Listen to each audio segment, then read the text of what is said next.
Saya pernah mendengar, bukan malah sering mendengar soal kurban dihitungkan beroran. Jadi keluarga suami istri sama 5 anak berarti jumlah 7, wajib sapi. Kalau kurang daripada itu, atau misal suami istri tidak mampu, boleh ini tahun kurban kambing atas nama suami, tahun depan atas nama istrinya. Ini hal keliru sebenarnya. Yang dihitungkan soal kurban beda sama akikah dan beda sama zakat fitrah. Zakat fitrah sama akikah terhitung beroran. Akikah laki-laki 2 kambing, perempuan 1. Kalau tidak mampu boleh. Kalau ada kembar laki sama perempuan berarti 3 kambing. Tapi kalau tidak mampu boleh 1 kambing, tidak masalah. Dan tidak ada istilah sekarang saya kurban tapi nanti sisanya seolah-olah ada hutang sama Allah. Sesuai kemampuan kita. Di antaranya kurban. Kurban hitungannya berkeluarga, bukan beroran. Buktinya Rasulullah SAW dan juga cerita Nabi Ibrahim. Ketika Nabi Ibrahim mau sembelih Nabi Ismail, Allah turunkan apa? Mengganti sembelihan Nabi Ismail dengan ekor kambing dari surga. Berapa ekor kambing? 1. Padahal Nabi Ibrahim punya istri 2 dan anak. Ada istri Siti Hajar dan Sarah. Kemudian anaknya Ismail dan Ishak. Berarti semuanya berapa? 5. Kenapa Allah tidak turunkan 5 ekor kambing? Karena hitungannya memang 1 keluarga. Yang kedua, Rasul sendiri sembelih 2 kambing. Pertama, Bismillah atas nama Muhammad dan keluarga Nabi Muhammad. Padahal kita tahu keluarga Nabi Muhammad SAW termasuk keluarga besar. 11 istri, belum lagi anaknya laki-laki sama perempuan. Ada yang hidup maupun sudah mati. Sudah termasuk semua, yang hidup maupun mati. Yang kedua, Rasul sembelih sembelihan yang kedua atas namaku dan umatku. Umatnya berapa miliar? Cuma 1 ekor kambing. Kenapa Rasulullah SAW berkurban atas nama dirinya dan umatnya? Saya mengambil salah satu di sini tanda sayangnya Rasul kepada umatnya. Jadi saya selalu berkata, orang miskin yang tidak mampu berkurban seharusnya bangga di hari kurban, karena Rasul sudah kurbankan duluan atas nama dia. Jadi terima kasih ya Rasulullah, ingatkan kita. Yang kita tidak mampu, Rasul sudah. Bahkan kalau Rasul sudah kurban atas nama umatnya yang tidak mampu, berarti sudah terkabul. Kita aja belum tahu kabul atau tidak kalau kita berkurban. Tapi kalau Rasul sudah terjamin makbul. Oleh sebab itu hitungan kurban itu adalah 1 keluarga. Misal bapa punya istri, punya anak. Itu kalau mampu sapi silahkan. Mampu 1000 sapi silahkan. Kalau soal kemampuan tidak ada masalah. Tapi kalau soal kewajiban, tidak ada wajib lebih daripada 1 ekor kambing. 1 ekor kambing. Misal kalau bapa punya istri 4, misal cuman ini misal ya. Istrinya 4, setiap istri anaknya 10, berarti jumlah berapa? Anak 40, istri 4, berarti 44, sama bapa 45. Wajib 1 ekor kambing saja, cukup untuk semua ini. Tapi kalau soal mampu, ya silahkan. Mau 1000 kambing boleh, mau 1000 sapi boleh. Tidak ada yang melarang kalau soal kemampuan. Dan kalau kita mau sembelih, Bismillah atas namaku dan keluarga. Tidak perlu bawa data-data nama keluarga. Jadi disebutkan tukang sembelihnya ada capek menunggu sambil sebutkan nama-nama. Tidak perlu. Udah Bismillah atas namaku dan keluarga. Termasuk kata atas namaku dan keluarga, termasuk orang tua yang sudah meninggal. Termasuk orang tua yang sudah, karena kita adalah hasil daripada orang tua. Itu sudah termasuk, tidak perlu kita sebutkan.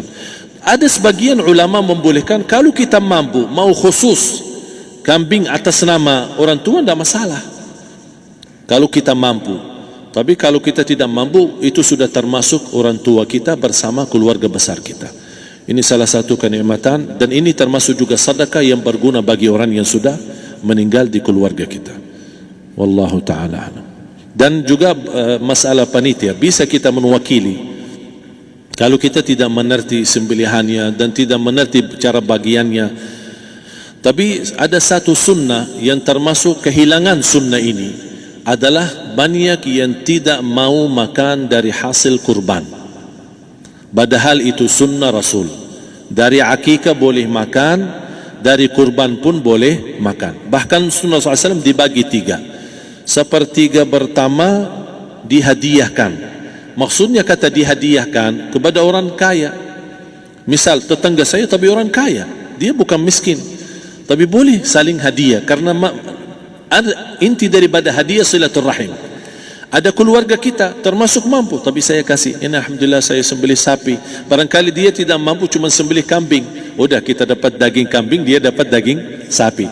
Tapi dengan niat hadiah, bukan sedekah, karena dia bukan orang miskin yang menerima sedekah. Yang sepertiga yang kedua adalah sedekah. Sedekah itu termasuk orang miskin.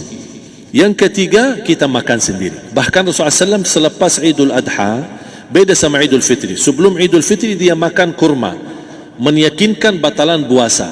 Tapi kalau Idul Adha tidak makan dan minum sebelum salat, kenapa? Bukan tak berarti tidak boleh. Tapi Rasulullah SAW ingin pertama pembukaannya, buka sarapannya atau makan di pagi harinya selepas Idul Adha adalah dari hasil sembelihan kambing itu atau dari kurban. Jadi kita sebagian sedikit. Tapi kalau kita merasa alhamdulillah rezeki saya banyak di rumah, alhamdulillah banyak ada makanan, mau sedekahin semuanya, semua mau sedekahin, tidak masalah. Tapi yang saya maksud, kenapa tidak kita sekali-kali hidupkan sunnah Rasul? Jadi sebagian, walaupun ada sebagian sedikit lah, buat istilahnya sama sedikit porsi nasi atau apa, karena kita berhak sebagai kita kurbankan lillahi ta'ala, kita berhak menikmati kurban ini yang lillahi ta'ala supaya kita mendapatkan keberkahannya, bukan hanya orang lain. Terus yang kedua ada masalah pembayaran. Kalau kita wakili panitia, boleh kita pesan sama panitia, tolong sedikit dari kurban saya minta buat saya makan. Itu tidak masalah, kita boleh minta. Dan boleh kita wakili, tapi kita tolong ingatkan, tidak boleh pembayaran hasil sembelihan itu dari kulitnya. Ini menjadi salah satu persoalan di Indonesia. Banyak tukang sembelih datang, ketika kita tawarkan untuk sembelih ini, berapa pak? Oh tidak apa-apa, kasih aja kulitnya sama kepalanya. Jangan anda setuju, jangan anda terima. Oh maaf saya tidak bisa. Bapak berapa ongkos sembelihannya? Kita harus sepakat dulu. Tidak, saya ikhlas, tidak apa-apa, seikhlasnya. Tapi yang penting kepalanya sama kulitnya. Itu aja yang saya minta, yang lain tidak apa-apa. Tidak boleh. Tidak boleh. Kenapa? Karena ini kurban. Kata kurban berarti lillahi ta'ala, bukan untuk jual beli. Kalau kita sudah bayar dari bagian kurban, berarti bukan lillahi ta'ala. Harus kita jaga amalan itu. Tapi bagaimana cara jalan keluarnya? Kita harus sepakat, ijab kabul. Sepakat dulu, Pak, saya udah begini, saya kasih untuk sembelihan 50.000. Bapak setuju? Ya udah setuju. Selesai kan? Sudah sembelih, sudah potong, sudah semua. Lepas ini semua kita kasih ongkos 50.000 ongkos sembelihannya. Habis itu, Pak, kulitnya sama kepala hadiah buat Bapak. Itu dah apa-apa, dah masalah. Tapi bukan untuk bayar sembelihan. Faham maksud saya? Harus dibedakan supaya jangan sampai amalan kita kurban habis biaya, habis ini malah tidak diterima karena sudah kita bayar sebagian daripada kurban. Saya silahkan bayar apa yang kita sepakati, mau hadiahkan kepada dia karena kita tidak bisa guna. Buat apa yang kita mau gunain kulitnya? Tidak bisa. Tapi mereka, buat mereka lebih berguna, oleh karena itu kita bisa hadiahkan untuk mereka. Bahkan kita bisa juga kasih daging untuk mereka bisa menikmati sebagai sedekah. Wallahu ta'ala.